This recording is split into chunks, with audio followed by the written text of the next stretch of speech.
Good afternoon, everybody. It's your boy Detroit Chef, and today we're tackling culture, and we're going to do some cultural-driven recipes. The culture I chose was the Haitian culture, and the Haitian culture, one, is unique. It has a great history and a great story behind it, but I also chose it because I have a lot of friends that are Haitian and Haitian American, and I am honored to be able to do this for them. So today what we're going to do is a soup Joumou. And what that is, it's a Haitian soup that they eat or drink. Um, Very flavorful, using beef, but we're going to start off with a little history on why this soup is so special to the Haitian culture, community, history, heritage, traditions of their culture. Soup Joumou is everything to Haitians. It's what they call their freedom soup or independence soup. Haiti became free January 1st, 1804. Now for us, we'll be celebrating New Year's. For them, they celebrate New Year's, but this is a more precedent holiday because of the history behind what it means to the Haitian culture. On January 1st, 1804, they got a new name. They were formerly known as Saint Domingue. It was once one of France's most profitable colonies, dependent on slave labor. So at one point in time, France had control of this country, and the profit that they were making was because of the slave labor that they implemented. Now, I'm going to try to pronounce a lot of these names. I've tried to study them and say them correctly. I don't want no one upset if I do happen to mispronounce a name. I am very passionate about this, and this is something that I really want to get right. A revolution started with the slaves in Gens de Couleur Libris, Free the People of Color movement. It defeated the French military, and then once they defeated the French military in this revolution, they took on a new name, but it was kind of an old name. And that's where the name Haiti came from. In Creole, it's Haiti. The name came from the indigenous Taino word for region, meaning land of the mountains. So after this revolution, they decided to start over, and they changed name and everything. They wanted to start from scratch. The legend around the origins of this soup came to symbolize Haitian independence. There's very little written account of all of the actions that happened, but the stories that have been passed down from mother to daughter, father to son, from grandparents, the tradition there is that the black slaves were not allowed to drink or eat this soup. It was considered a delicacy for the slave masters and the rich white people. So what they did was, after this revolution, after they defeated the French, they decided to have what they couldn't have. It was a moment of freedom and independence. Now, one of the stories is that the wife of a revolutionary leader, Jean-Jacques Dessalines, his wife Marie Claire, may have initiated this tradition. Now, those are stories. Those are many wide stories from the people and from my Haitian American friends that I have talked to. That's what they were taught. If you speak to any Haitian, whether in Paris, the Bahamas, or Haiti, on January 1st, this soup will come up, or where you can get this soup, because it's that much of an important and integral part of their history and their heritage. What it is, it's a pumpkin soup. Now, it's called pumpkin soup because most of the time it's cooked with beef or what they call calabaza. Now, calabaza has been told that it was a squash, but they call it a pumpkin. They said it's a very complicated situation. You'll have people going back and forth throughout their history. You'll hear it pronounced differently. It starts off with what they call is a Haitian Epis, EPIS. Now, this flavorful marinade they use on fish, chicken, some even season their rice with it. They call it green seasoning. So that's what we're going to start off making for you today, is we're going to start off with the green seasoning, and then we'll move on into our soup. Okay, so we're back. So this is for our Epis. Now, like I was telling you, the Epis is a green seasoning. It's used to marinate chicken, fish, meat. They also use it for beans. They use it for rice. You can fry it a little bit before you add it to your rice. It just brings out the flavors. But what we have is 1 bunch of parsley, 1 bunch of cilantro. Now, all of this will be in the comments, in the description of the video, all the ingredients. We have scallions, we have green peppers, red peppers, we have onion, we have 1 Scoth Bonnet, we have garlic, and a trick that my sister showed me, she said to add a little Sazon to it. Now, this is the seasoning profile that is going to marinate your beef, because beef does go in soup Joumou. So this is what we'll be grinding down. We'll be putting it in our food processor. Let's make some green seasoning, y'all. Like I said, this is the Haitian Epis. Now, what's in that is we have 1 green pepper, 1 red pepper, 1 whole garlic. We have green onion, we have regular onion, we have parsley, we have cilantro, and we have 1 Scoth Bonnet pepper. Like I said, all of that will be in the description, but this is the traditional seasoning for their meats and one of the main profiles for soup Joumou. So this is the finished product of the Haitian Epis. The smell and the aroma of the fresh cilantro and parsley, the nice herby scent. It has a little spice from the Scoth Bonnet pepper. The Sazon actually gives it nice seasoning. It looks like green confetti, but it is amazing, and it's a staple in the Haitian community. So next, I have my beef mixed in with my Epis, and we're gonna let this marinate for about 30 minutes. You can do it overnight. And one of the other things that's good to know about this time in history is that at this time when the revolution started, the slave trade was super big. Haiti was the first black group to have a revolution and fight back against slave owners. It sent a message that we can be free. And this is one of the significance of this part of history.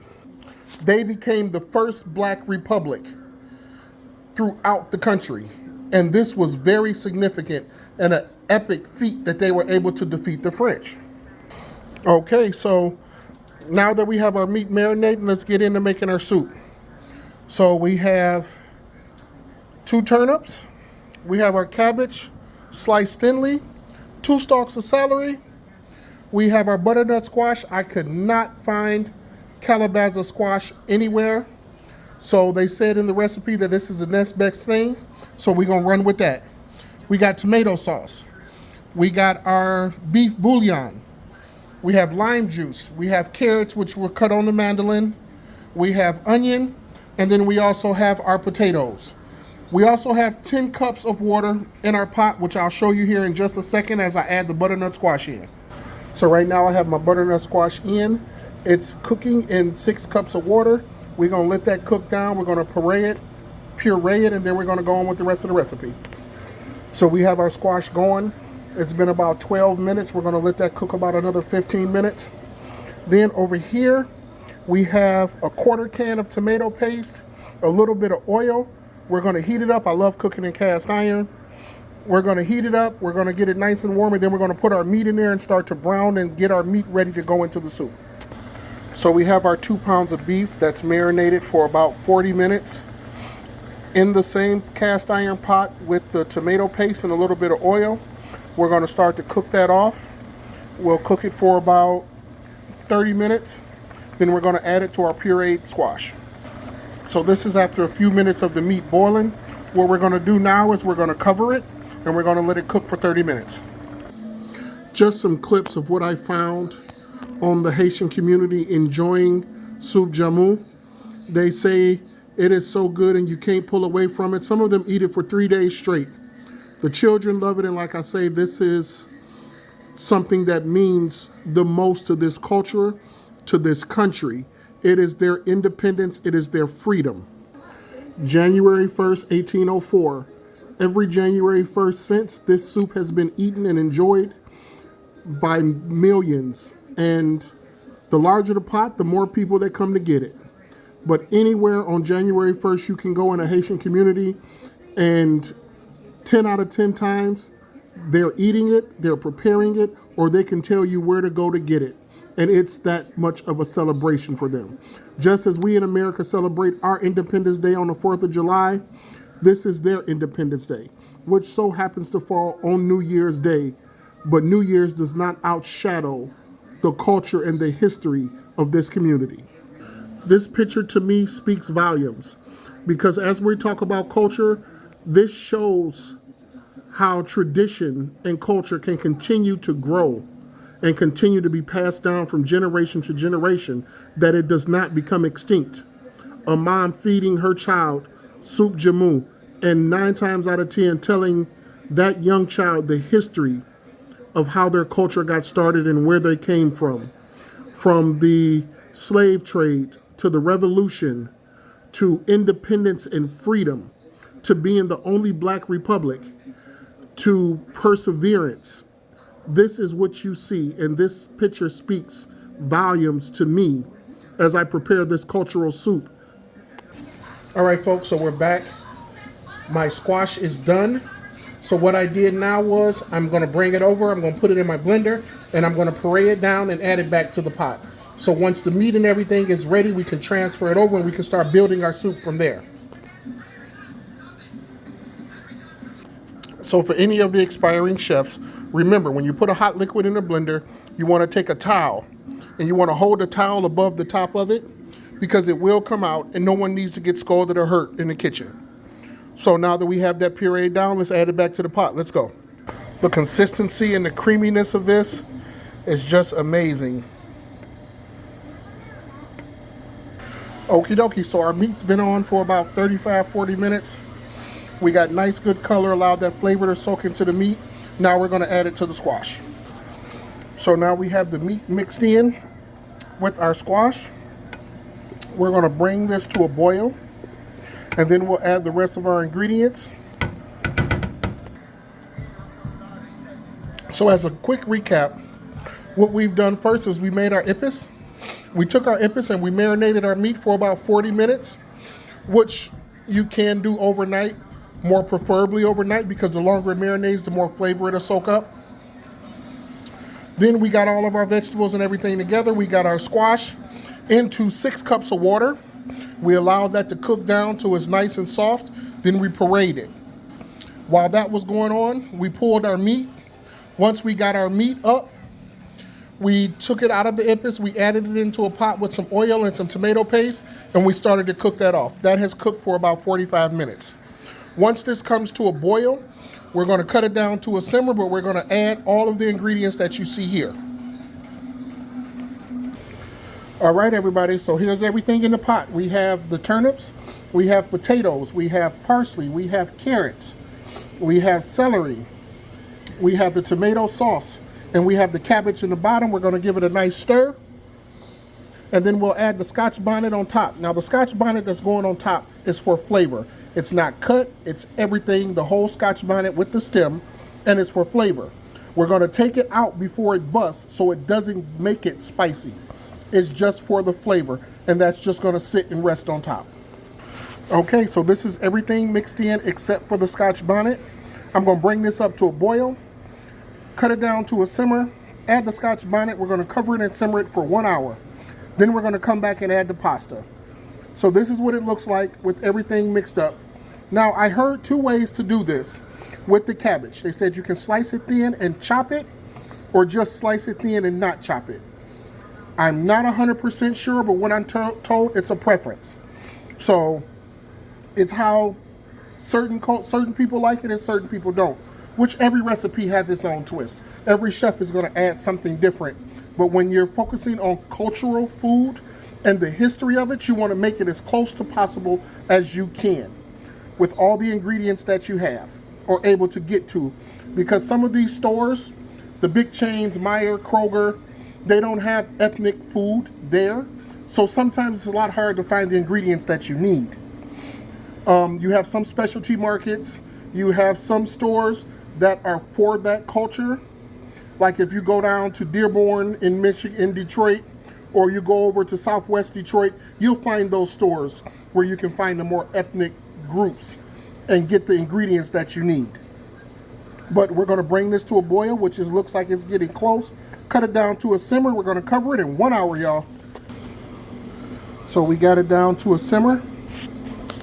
We're going to add the Scoth Bonnet, and we're just going to set it on top. Now, I had to call in a lifeline. I ain't going to lie to you. And I was asking about covering it. I don't have to cover it. So I can just let it simmer just like this for about an hour. That's what we'll do. We'll try to stir it just so nothing sticks to the bottom without disturbing the pepper.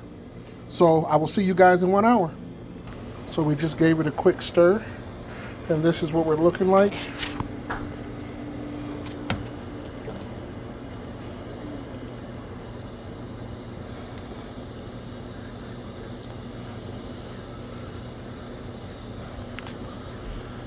All right, everybody, we're back. It's been about an hour or so now.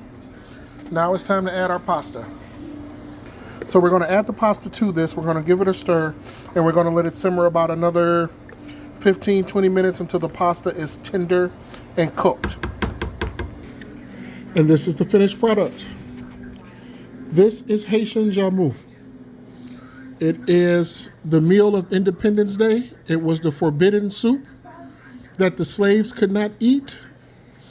Once the revolution was done, what a way to celebrate than what you couldn't have, the forbidden soup. And now it's a tradition. Every January 1st, since 1804, this has been the soup du jour. Let's give it a taste. Now that is some good soup. Thank you for checking this out. I hope this video helps. I hope you enjoyed the video. To my Haitian community and my Haitian Americans, thank you for giving me the opportunity to do this. This is an amazing dish. God bless, and this is the day the Lord has made.